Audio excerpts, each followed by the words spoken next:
महाकारुणिक तथागत बुद्ध कहते हैं, दुनिया में जितने भी हम पुण्य कार्य में आगे नहीं बढ़ पा रहे, जितने भी हम गलत अकुशल कर रहे, वो सारे अकुशल का जड़, सारे अकुशल का मूल कारण तथागत बुद्ध कहते हैं 3 है। 3 मूल कारण है जिसकी वजह से पुण्य करना चाहिए, समझते हैं।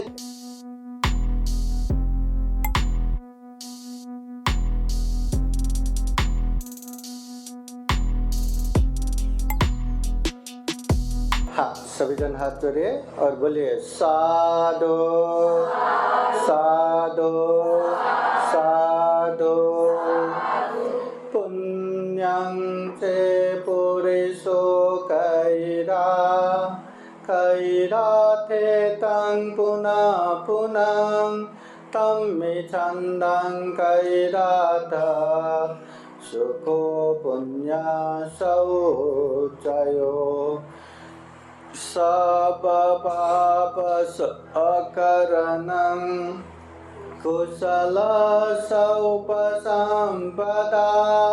सचित परियोदपनं एतं बुद्धान शासनम्। महाकारुणिक तथागत बुद्ध धम्म संघ को त्रिवार वंदना।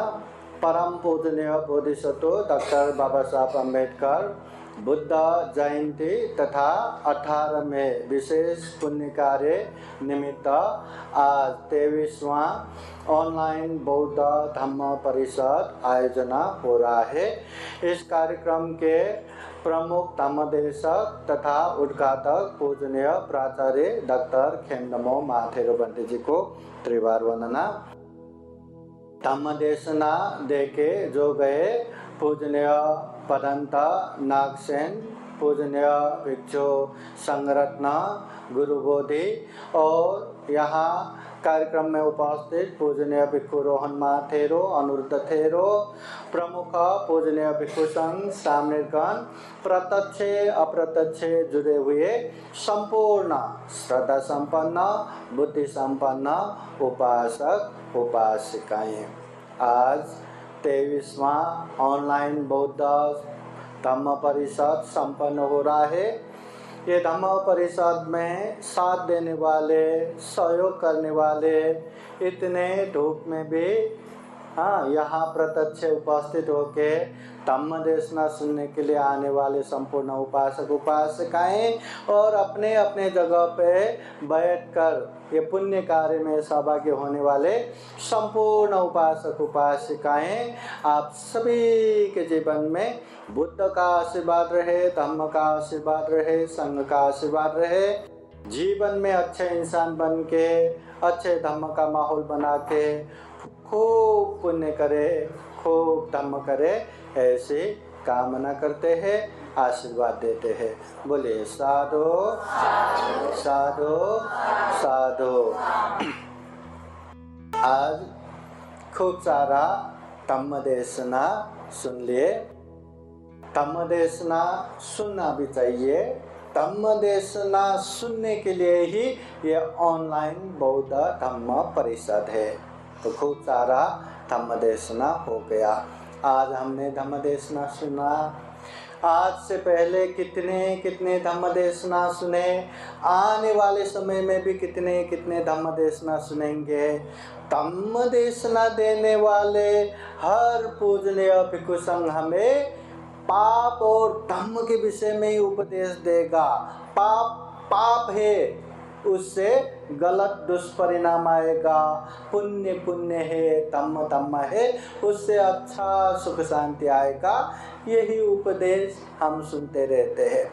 हर पंत जी धम्म देशना देते समय जितने भी पाप करने वाला पापी है वो कितने दुख अशांति भुगतते हैं। तथागत बुद्ध के समय में, बुद्ध से पहले वर्तमान समय में वो अनेक कहानियों द्वारा आप लोगों को समझाते हैं। और पुण्य करने वाले, चाहे बुद्ध से पहले के व्यक्ति हो या बुद्ध के समय के हो या वर्तमान समय के हो, पुण्य करने वाले खूब सुख शांति पूर्वक रहते हैं, उसका अनेक अनेक अच्छे परिणाम प्राप्त कर लेते हैं, इसका भी खूब कहानियां हम सुनते हैं।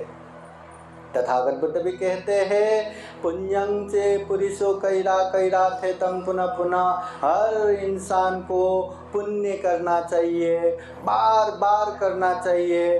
जो व्यक्ति पुण्य करता है उसे उच्च प्रकार के महान सुख शांति प्राप्त होता है। हर तरह के पाप से दूर रहना चाहिए, हर तरह के पुण्य धर्म में आगे बढ़ना चाहिए और अपने आप को संयमित रखना चाहिए। ये तथागत बुद्धों का उपदेश है। पुण्य करना चाहिए, दान देना चाहिए, शील पालन करना चाहिए, ध्यान साधना करना चाहिए, पूजनीय व्यक्ति का मान सम्मान करना चाहिए, पूजनीय व्यक्ति का सेवा करना चाहिए, धम्म देशना सुनना चाहिए, धम्म की बातें बताना चाहिए। कभी पुण्य किया तो इस पुण्य से सभी का मंगल हो, पुण्यानुमोदन करना चाहिए। कोई पुण्यानुमोदन करते हैं तो साधु साधु करके साधुकार देते हुए उसका अनुमोदन करना चाहिए। अंधविश्वास मिथ्या दृष्टि से दूर होना चाहिए, ये पुण्य करना चाहिए। इसी का हम बार बार उपदेश सुनते हैं। क्या हम दान दे पा रहे? क्या हम शील पालन कर पा रहे? क्या हम अपने आप को संयमित कर पा रहे? क्या? पुण्य करना चाहिए। खूब उपदेश सुनते हैं, पुण्य करने से सुख शांति मिलता है, हम खूब समझते हैं, मानते हैं, जानते हैं, परंतु क्या पुण्य करना आसान है? क्या करते हैं? क्या? तथागत बुद्ध का उपदेश बार बार सुनते हैं, पाप नहीं करना चाहिए, शरीर से हिंसा नहीं करना, चोरी नहीं करना, व्यभिचार नहीं करना, वाणी से झूठ नहीं बोलना, चुगली नहीं करना, निंदा चर्चा नहीं करना, गाली गलौज नहीं देना, मन से लोभ लालच नहीं रखना, द्वेष नहीं रखना, मिथ्या दृष्टि नहीं बनना, पाप से दूर रहना चाहिए। ये भी हम उपदेश सुनते हैं। क्या पाप से दूर हो पाते? क्या पाप से दूर होना आसान है? क्या न पाप से दूर होना आसान है, न पुण्य कार्य में आगे बढ़ना आसान है। आश्चर्य है ना? आश्चर्य नहीं है क्या? एक तो हम कहते हैं हम इंसान है, प्राणी जगत में सर्वश्रेष्ठ प्राणी है, हर पाप धर्म को समझ सकते हैं, हर पाप से दूर होकर हर पुण्य कार्य में आगे बढ़ सकते, ऐसा दुर्लभ जीवन मिला है। और ऐसे दुर्लभ जीवन में बाबा साहब के पुण्य इतना श्रेष्ठ धम्म मिला है, जहाँ पाप और धम्म का ही ज्ञान देते हैं, पाप से दूर रहना और पुण्य कार्य में आगे बढ़ने का उपदेश देते हैं। हम सुनते भी हैं, हम सुनाते भी हैं, हम समझते भी हैं, हम मानते भी हैं, इसके बावजूद भी हम पाप से दूर नहीं हो पा रहे, पुण्य कार्य में आगे नहीं बढ़ पा रहे। आश्चर्य नहीं है क्या? आश्चर्य नहीं है क्या? है, आश्चर्य है। क्यों नहीं हो रहा है? ध्यान देना, महाकारुणिक तथागत बुद्ध कहते हैं, दुनिया में जितने भी हम पुण्य कार्य में आगे नहीं बढ़ पा रहे, जितने भी हम गलत अकुशल कर रहे, वो सारे अकुशल का जड़, सारे अकुशल का मूल कारण तथागत बुद्ध कहते हैं 3 है। 3 मूल कारण है जिसकी वजह से पुण्य करना चाहिए, समझते हैं, जानते हैं, मानते हैं, फिर भी कर नहीं पाते। पाप से दूर होना है, जानते मानते फिर भी दूर नहीं हो पा रहे। इसका मूल 3 कारण है। वो 3 कारण क्या क्या है? तथागत बुद्ध कहते हैं, राग, द्वेष, मोह। राग बोले तो आसक्तता, लोभ, लालच।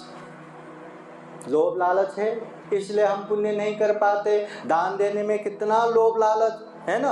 दान देना आसान है क्या?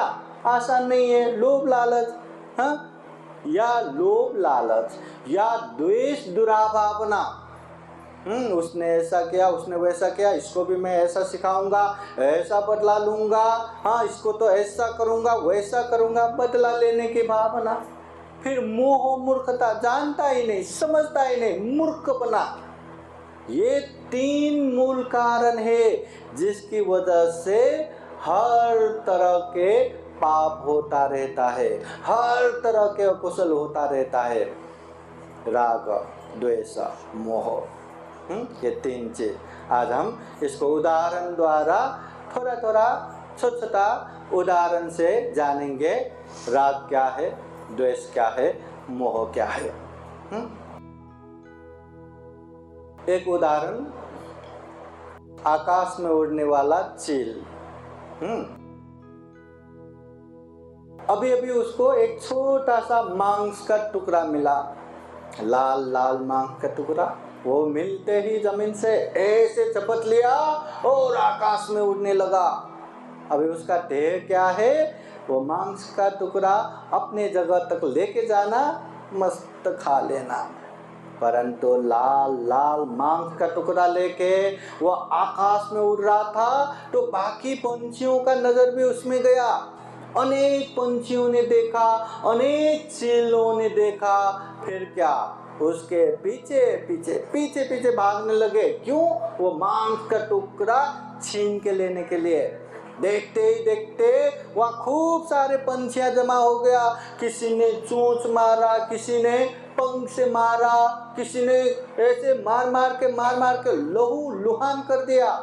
परंतु वो चील मांस का टुकड़ा छोड़े ना, मांस का टुकड़ा नहीं छोड़ रहे। उसको बचाने के लिए वो जी जान लगा रहा है, भागा जा रहा है, लहू लुहान हो गया खुद, छोड़ नहीं रहे। उसको बचाने के लिए और भाग रहा है, और तेज।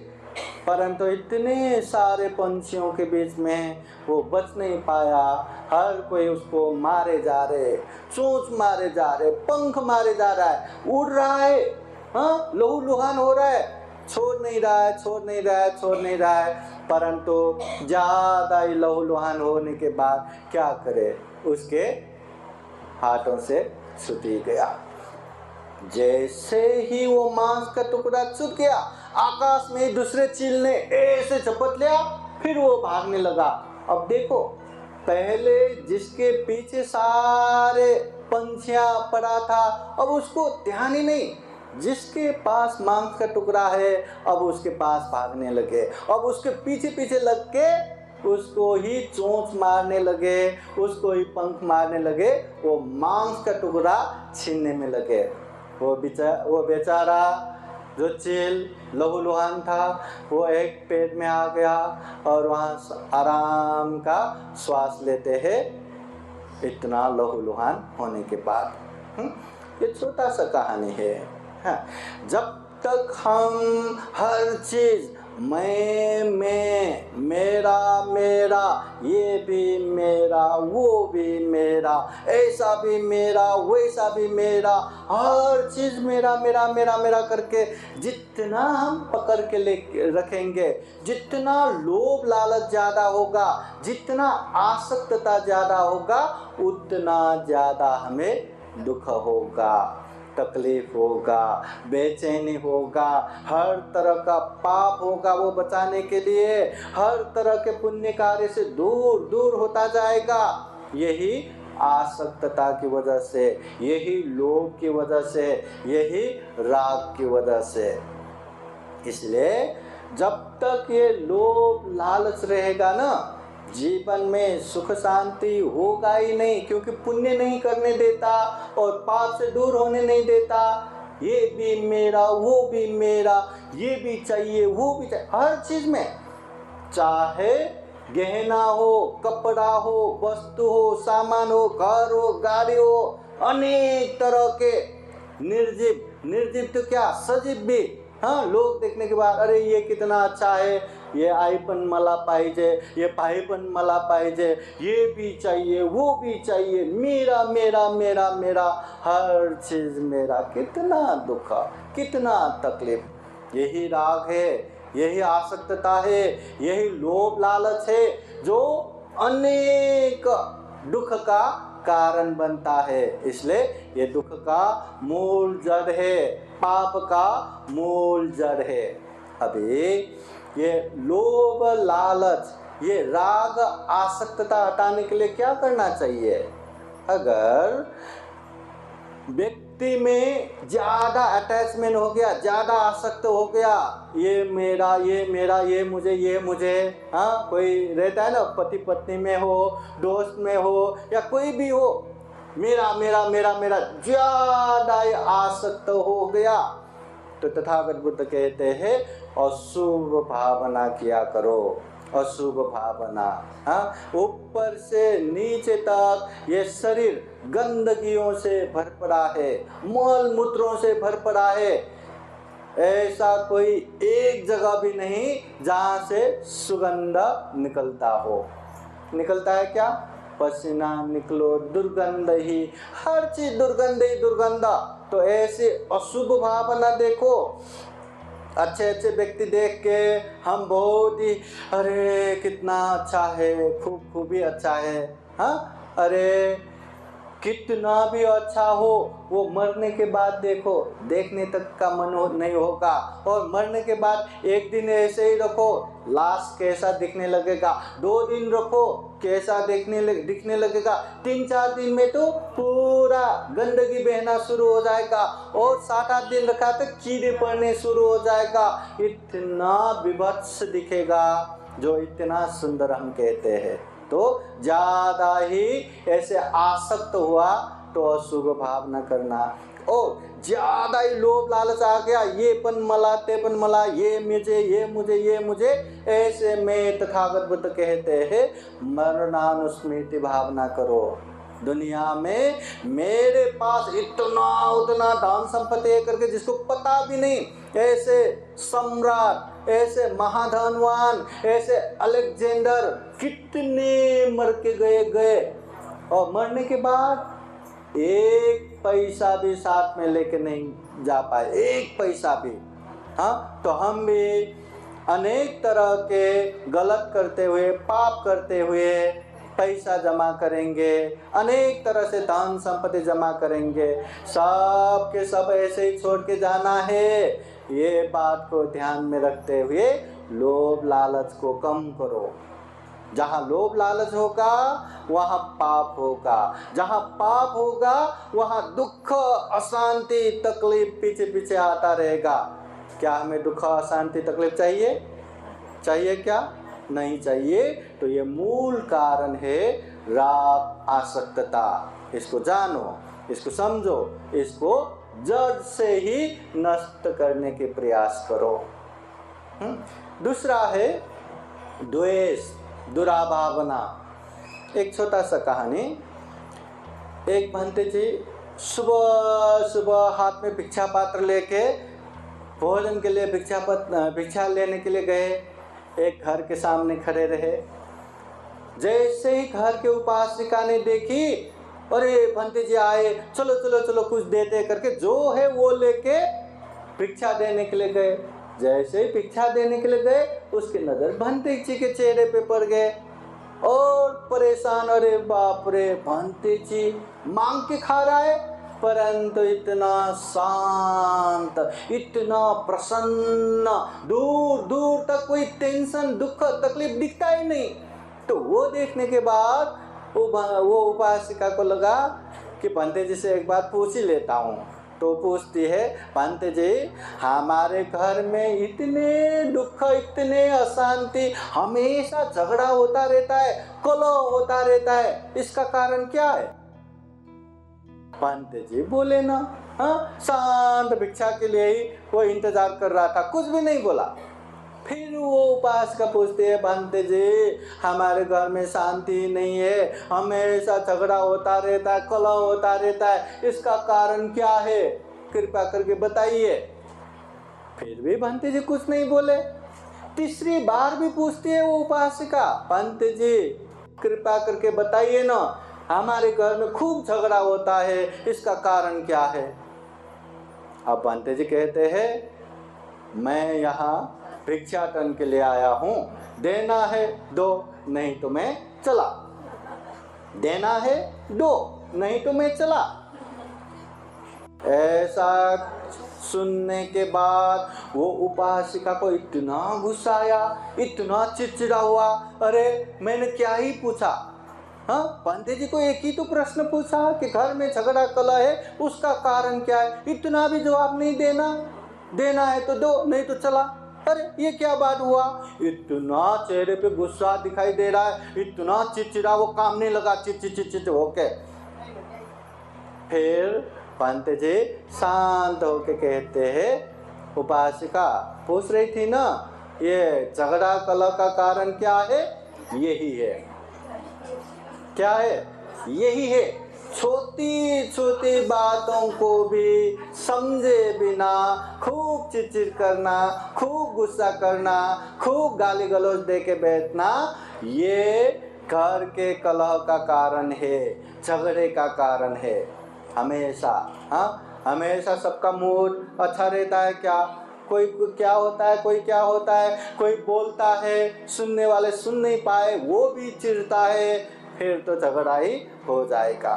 जब एक को गुस्सा आए, दूसरा थोड़ा शांति से बैठे, और जब उसका चिड़चिड़ा खत्म हो गया तब जाके बात करेंगे तो पता चलेगा क्या क्यों ऐसे गुस्सा आया था। परंतु समझे बिना ऐसे चिड़चिड़ करके बैठेंगे तो झगड़ा कलह कभी भी खत्म नहीं होगा। इसलिए हर घर में अनेक दुख तकलीफ, हर घर में अनेक झगड़ा कलह होने का कारण ये चिड़चिड़ापन है, ये द्वेष भावना है, ये दुरा भावना है। इसलिए ये द्वेष को खत्म करना चाहिए। हाँ, इंसान को गुस्सा आने का 10 कारण बताया है तथागत बुद्ध ने। अपने कारण 3, मित्र के कारण 3, शत्रु के कारण 3 और प्रकृति के कारण। गुस्सा आने का 10 कारण। हाँ, पहला 3 कारण खुद के कारण। हाँ, खुद की वजह से क्यों गुस्सा आता है, इन लोगों ने पहले भी मुझे दुख दिया था, गुस्सा। इन लोगों ने अभी भी मुझे गुस्सा दे रहे, अभी भी मुझे दुख तकलीफ दे रहे, दूसरा। और तीसरा, ये लोग मुझे भविष्य में भी दुख देगा, तीसरा। अपनी वजह से 3 गुस्से का कारण। फिर मित्र की वजह से, मेरे प्रिय मित्र को ये लोग पहले भी दुख दे रहे थे, पहला, अभी भी दुख दे रहा है, दूसरा, भविष्य में भी दुख देगा, तीसरा। अब शत्रु की वजह कैसे, मेरे अप्रिय शत्रु को, शत्रु प्रिय होता है क्या, नहीं, मेरे अप्रिय शत्रु को ये लोग पहले भी सहायता कर रहा था, पहला, अभी भी सहायता कर रहे हैं, दूसरा, और भविष्य में भी सहायक करेंगे, मदद करेंगे, तीसरा।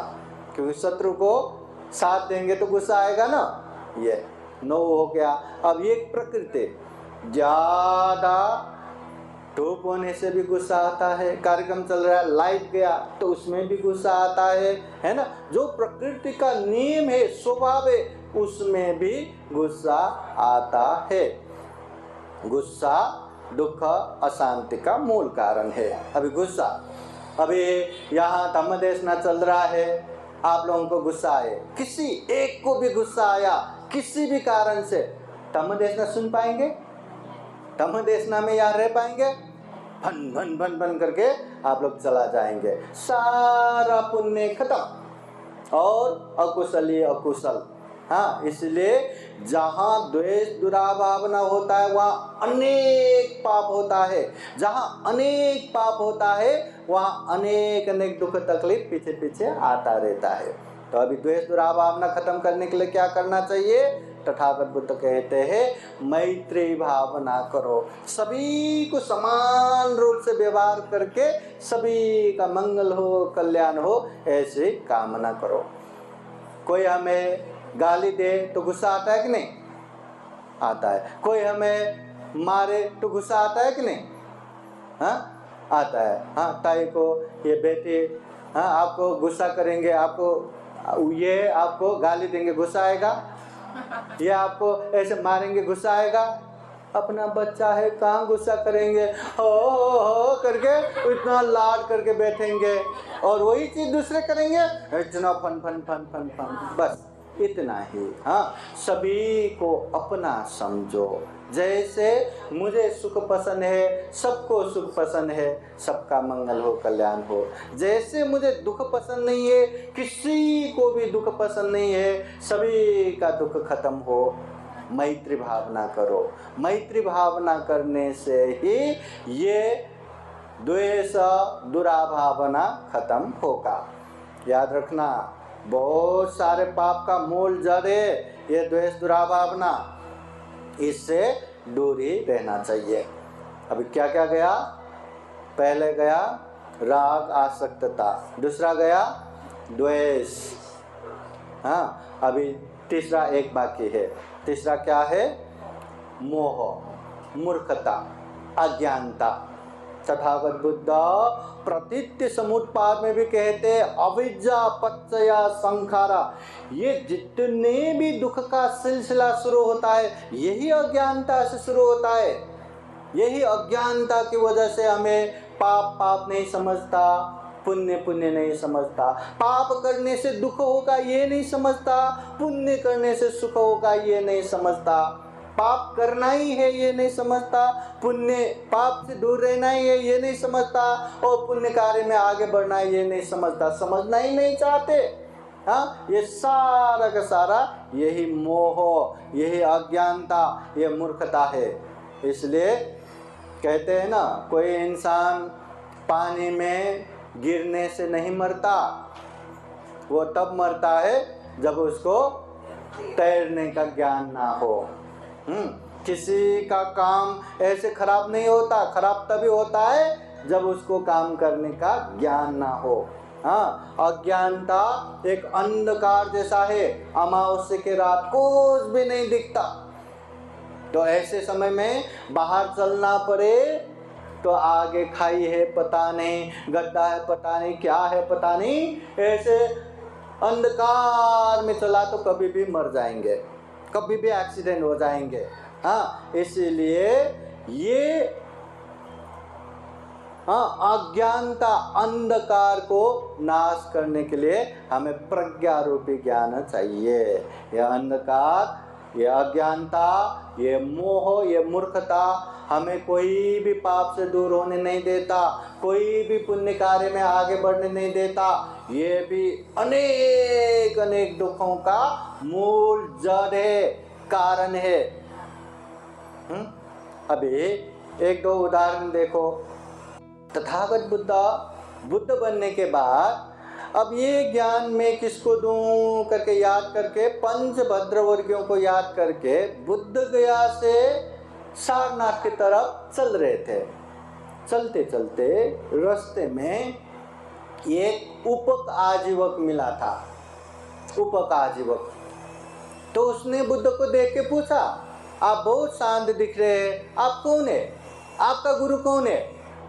बुद्ध कहते हैं, मैं बुद्ध हूँ, मैंने सारा क्लेश को नाश कर दिया, मैं दुख मुक्त हूँ, मैं जीन हूँ, मैं बुद्ध हूँ, मेरा कोई गुरु नहीं है। इतना कहने के बाद वो उपक आजीवक में इतना अहंकार, अरे बिना गुरु के कोई ज्ञान प्राप्त कर सकता है? होगा होगा, ऐसा करके वो चल दिए। मतलब बुद्ध मिलने के बाद भी बुद्ध क्या है, बुद्ध का ज्ञान क्या है, दुख मुक्त क्या है, कुछ भी समझना ही नहीं चाहा। ऐसे ही बिना ज्ञान, बिना गुरु के दुख मुक्त करके ऐसे ही चल गए। ये है मोह, मूर्खता। हाँ, मूर्खता की वजह से कुछ भी नहीं समझ पाए। अब तथागत बुद्ध के भाई देवदत्त देखो। देवदत्त बचपन से सिद्धार्थ बोधिसत्व के साथ साथ रहे। जब सिद्धार्थ गृह त्याग करके बुद्ध बने, वो देवदत्त भी भिक्षु बन के आए, तथागत बुद्ध के शिष्य बने और बहुत सारा ज्ञान भी प्राप्त कर लिया। परंतु बुद्ध के साथ रह के भी, बुद्ध के शिष्य हो के भी, बुद्ध के उपदेश सुन के भी उसने उपदेश को नहीं समझा, धम्म को अभ्यास नहीं किया, दुख मुक्त नहीं बने, उल्टा दिमाग उल्टा चला के मैं बुद्ध बन के पूरा भिक्षु संघ को कंट्रोल करूंगा, नियंत्रण करूंगा। बुद्ध के पास जाके आप बूढ़े हो गए, आप आराम कीजिए, मैं आपकी जगह पे बैठ के शासन करूंगा। वो राजा थोड़ी ना है। बुद्ध ने नहीं माना तो भिक्षु संघ को ही अलग करके लेके गया, संघ भेद किया, बुद्ध को मारने के लिए एक बार नहीं, दो बार नहीं, तीन बार प्रयत्न किया। अंतिम समय में पछतावा करके बुद्ध को क्षमा मांगने के लिए आए, क्षमा मांगने के लिए बुद्ध के पास भी नहीं पहुंचे, पृथ्वी में धस के महाअविनाशी नरक में पतन हो गया। ये देवदत्त का मोह है, ये देवदत्त का अज्ञानता है। अज्ञानता की वजह से कोई भी ज्ञान प्राप्त नहीं हुआ, इतना अनंत दुख के भागीदार बने। और वैसे ही राजा बिंबिसार के सुपुत्र अजातशत्रु यही देवदत्त की बात सुन के अपने पिताजी को जेल में डाल के वो राजा बन गए। और जेल में तो है, कभी भी बाहर आके फिर से तुम्हें कैद करके वो राजा बन सकता है, तो क्या करे, जेल में बिना खाना दिए, बिना कोई सेवा दिए वैसे ही मरवा दिया। ये अजातशत्रु, राजा अजातशत्रु। बाद में देवदत्त का महाअविनाशी नरक पतन होने के बाद अजातशत्रु इतना भयभीत हो गया, इतना डर गए, हमारे गुरु का ऐसा हो गया, मेरा क्या होगा, मेरा क्या हो गया। अरे इतने राज सिंहासन में शांति से नहीं बैठ पा रहे, इतना डर रहे, कांप रहे, सो तो नींद नहीं आ रहा है, चैन नहीं, इतना घबराए, इतना डरे। और बाद में वो किसी तरह बुद्ध के पास पहुँचे, बुद्ध का उपदेश सुन के बुद्ध का उपासक भी बने और वहाँ से निकले। बुद्ध सारे भिक्षु संघ को दिखाते हैं, ये अजातशत्रु देवदत्त को मिलने से पहले मेरे उपदेश सुनते तो ये अभी के अभी श्रोतापति फल पहुँच जाते, परंतु देवदत्त की वजह से अपनी पिता की हत्या किया। इसलिए ये कोई भी ज्ञान प्राप्त नहीं कर पाए, ये महाअविनाशी नरकगामी होने वाले हैं। ये अजातशत्रु के मोह है, अजातशत्रु के मूर्खता है। इसलिए अनेक अनेक दुख का मूल जड़, मूल कारण ये मोह है, ये मूर्खता है। तो दुख का मूल 3 कारण क्या क्या है? राग, आसक्तता, लोभ, लालच। दूसरा द्वेष, दुराभावना, गुस्सा, चिड़चिड़ा। और तीसरा मोह, अज्ञानता, मूर्खता। ये 3 चीज की वजह से हमें पुण्य में आगे बढ़ने ही नहीं देता, पाप से दूर होने ही नहीं देता। इसलिए इसको धीरे धीरे मिटाना शुरू करो, धीरे धीरे इसके पावर को कम करो, फिर जाके हम धीरे धीरे दुख मुक्ति के पास पहुंचेंगे। हर पुण्य हर धर्म करते हुए निर्वाण की तरफ भी आगे बढ़ पाएंगे। तो हम यही कामना करते हैं कि महाकारुणिक तथागत बुद्ध के धम्म को खूब अच्छे से जाने, समझे और व्यवहार में पालन करते हुए दुख मुक्त निर्वाण की तरफ निरंतर आगे बढ़े। फिर एक बार आप सभी के जीवन में खूब खूब सुख हो, शांति हो, मंगल हो, कल्याण हो, ऐसे कामना करते हुए आज का ये अध्यक्षीय धम्म देशना यहीं समापन करते हैं। सभी का मंगल हो, सभी का कल्याण हो। भवतु सर्व मंगलम। साधु साधु साधु। बुद्धं नमामि, बुद्ध को नमन करता हूँ। धम्मं नमामि, धम्म को नमन करता हूँ। संघं नमामि, संघ को नमन करता हूँ।